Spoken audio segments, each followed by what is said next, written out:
que dá resiliência a um sistema é a diversidade, não é a homogeneidade, né? Não é a monocultura, seja a monocultura cultural, seja a monocultura produtiva. Sou o Valmir Ortega, fundador da Belterra. A Belterra é uma empresa de restauração florestal focada em sistemas agroflorestais.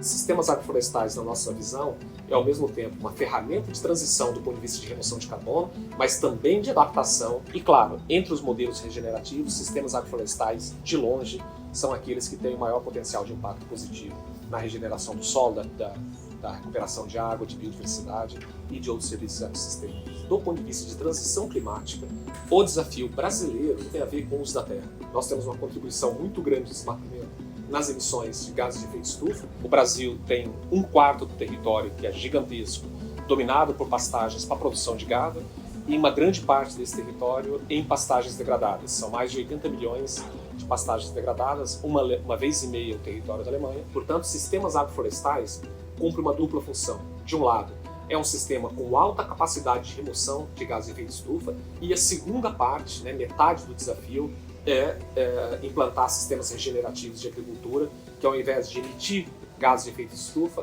sequestrem e removam gases de efeito estufa. Eu acho que sistemas agroflorestais podem ser a resposta mais poderosa que nós temos em termos de diversificação produtiva, diversificação de acesso a alimentos saudáveis e, ao mesmo tempo, uma resposta poderosa para a mitigação climática, para a adaptação climática e para a remoção de carbono da atmosfera.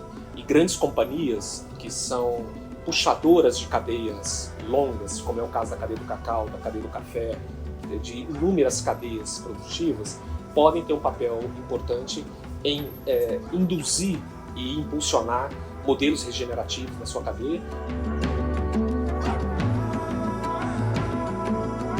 O que a Belterra faz é parceria com os agricultores para implantar sistemas agroflorestais, especialmente de cacau, de açaí, de produtos que, ao mesmo tempo, recuperam a terra e criam oportunidade de renda para os agricultores. E a gente opera com 2 veículos, na verdade. Então, a gente tem a empresa Belterra, que trabalha com modelos mais comerciais, focado em pequenos e médios agricultores. Hoje nós temos mais de 2.000 contratos implantados em modalidades de parceria rural, que é um formato onde a Belterra faz todo o investimento e divide a remuneração, a produção com o produtor para repagar os investimentos. A gente está próximo de 4.000 hectares de áreas impactadas pela recuperação e temos mais 1.000 e poucos hectares em modelos de assistência técnica, onde a Belterra presta assistência técnica aos produtores.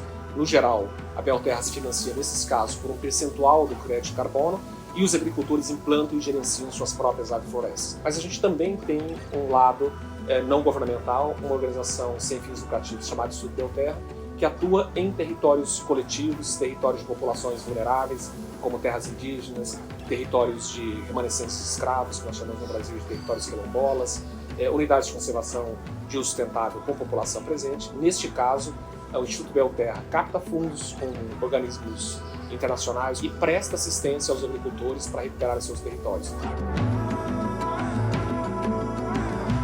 O modelo da Belterra atual é um modelo absolutamente vertical. Significa que nós pesquisamos e desenhamos o modelo de SAF, que são mais adequados para as oportunidades de mercado, produtos, etc. A partir daí, nós fechamos acordos com potenciais compradores desses produtos, contratos de off-taker de longo prazo, e isso é a base para a gente captar fundos, fazer o investimento. E nesses casos todos, a Belterra toma o crédito para si, portanto, a Belterra é a tomadora do risco financeiro, não o produtor. Esse é um aspecto importante. E, finalmente, a Belterra implanta e gerencia o sistema agroflorestal. Por isso, nós temos e vamos ter tantos trabalhadores. Esse modelo vertical é muito difícil escalar, porque é um modelo difícil, intensivo em capital. Nós entendemos que era fundamental iniciar de forma vertical, uma empresa integrada de ponta a ponta, mas agora a gente inicia um processo de desconcentração. A nossa expectativa é que no futuro, olhando no horizonte de 10 anos, a Belterra se concentra cada vez mais naquilo que a gente entende que são os 3 elementos críticos para ganhar escala. Os elementos críticos são design do sistema, entender quais as espécies com as melhores oportunidades de mercado e produto se combinam entre si e criam sistemas agroflorestais produtivos e regenerativos. Um segundo é captar um fundo mais adequado, paciente, tempo de restauração da agrofloresta. E a terceira, bons contratos comerciais de longo prazo para garantir a comercialização dos produtos. Acho que o maior desafio de um novo negócio como o nosso é orquestrar da forma mais adequada possível o diálogo entre a expectativa dos produtores, né, no nível local, com o mercado financeiro, com o time do mercado financeiro, com o time da expectativa de retorno do capital. Todo o resto, há soluções mais simples, né, mas criar engenharia financeira adequada para essa transição climática baseada em floresta talvez seja o maior desafio. No nosso caso, nós estamos vencendo esse desafio, ou criando caminhos para vencê-lo, combinando capitais de natureza diferente, capitais catalíticos subsidiados, mas também com alta exposição a capital de mercado, capital que pode alavancar e crescer mais rapidamente a expansão desse modelo. A maior parte dos agricultores que nós contratamos atualmente são agricultores que tinham, antes da Belterra, produção de gado. Na média, são produtores que produziam menos de uma cabeça de gado por hectare. Essa é uma realidade de boa parte da pecuária brasileira, com taxas muito baixas de ocupação e rentabilidade por hectare. Esses produtores obtêm, em média, $20 de renda líquida por hectare ano. No caso da Belterra, o modelo mais simples, mais básico, é o modelo em que a Belterra aluga a terra, né? A gente chama de arrendamento em português. Neste caso, nós pagamos algo próximo de $100 a $150 por hectare ano. Ou seja, a gente está falando de 5 a 6 vezes o valor que o produtor tem hoje como renda líquida. Há modelos também de divisão da receita. Então, neste caso, a produtora e a Belterra dividem a receita dos produtos, do cacau, do açaí. Na modalidade de parceria rural de arrendamento, hoje são mais de 80 proprietários já contratados e envolvidos. Na modalidade de assistência técnica, hoje são mais de 1.000 produtores que estão sendo atendidos por assistência técnica pela Belterra. A nossa estimativa é sequestrar algo entre 250 a 300 toneladas de carbono por hectare num ciclo de 25 a 30 anos. O nosso plano de expansão já contratado prevê implantar 15.000 hectares nos próximos 5 anos. Esse plano de expansão prevê sequestrar aproximadamente 4 milhões de toneladas de carbono da atmosfera. Áreas que tinham menos de 1% de matéria orgânica no solo, que hoje já tem 2, 3% de matéria orgânica. Esse incremento parece pouco, mas é muito significativo em termos de qualidade do solo, de atividade biológica, de retenção de água, de conservação de água.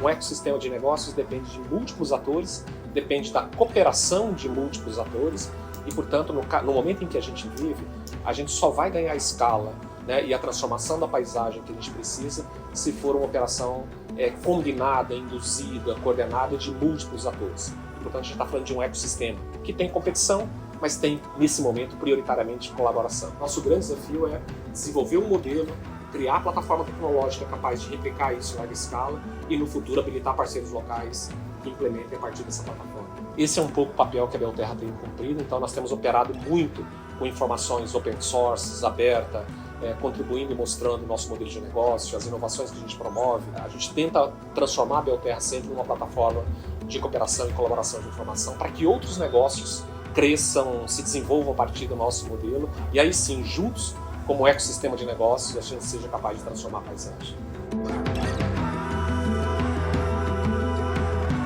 Mas a gente imagina que o nosso modelo pode ser absolutamente replicável para boa parte dos países do sul da América Latina, para países da África, para países do sul da Ásia. Sem dúvida, eu acho que sobretudo para a faixa tropical do planeta, para a parte onde o planeta vai sofrer os maiores impactos em termos de alterações de chuva, alterações climáticas e de uso da solo, onde está a maior parcela pobre do planeta, a parcela que depende mais diretamente de acesso direto à produção de alimentos, pensar em sistemas agroflorestais que produzam uma diversidade maior de alimentos, que produzam uma diversidade de alimentos minimamente processados, né, que permitam acesso direto às comunidades, tanto para uso quanto para processamento local, eu acho que é parte da transição dos sistemas agroalimentares que a gente precisa fazer no planeta.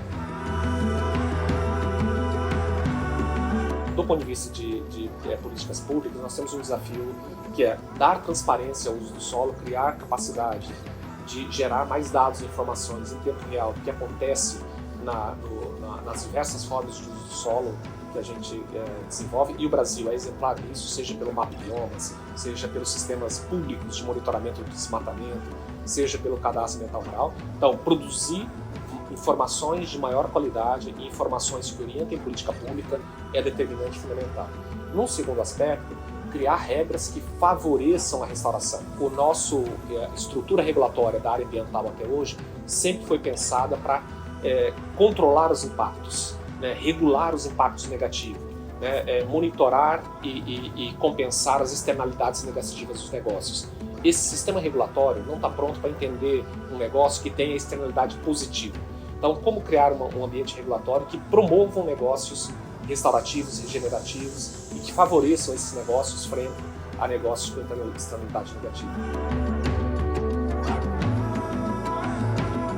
Eu acho que o nosso grande desafio agora, ao olhar para a natureza, ao olhar para sistemas agroflorestais da forma como a gente promove, é tocar esse lado da diversidade, tocar esse lado da multiplicidade.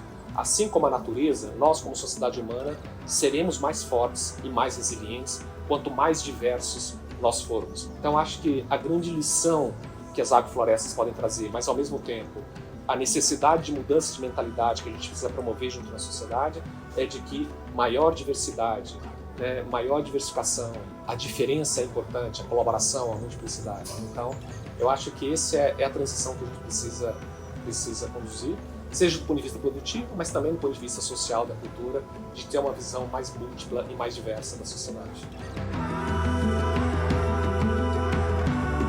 Crie novos operadores locais, novas empresas parecidas com a Belterra, que serão prestadores de serviço e, portanto, a gente vai sair de ser um construtor de uma casa, de um prédio, que faz desde do plano arquitetônico até a implementação e a venda dos apartamentos, a ser uma espécie de um incorporador imobiliário, onde a gente de fato mobiliza o arquiteto, o engenheiro, o design, o decorador, né, e orquestra para que esse prédio aconteça e, na final das contas, tem um vendedor que vai vender o apartamento para o usuário final.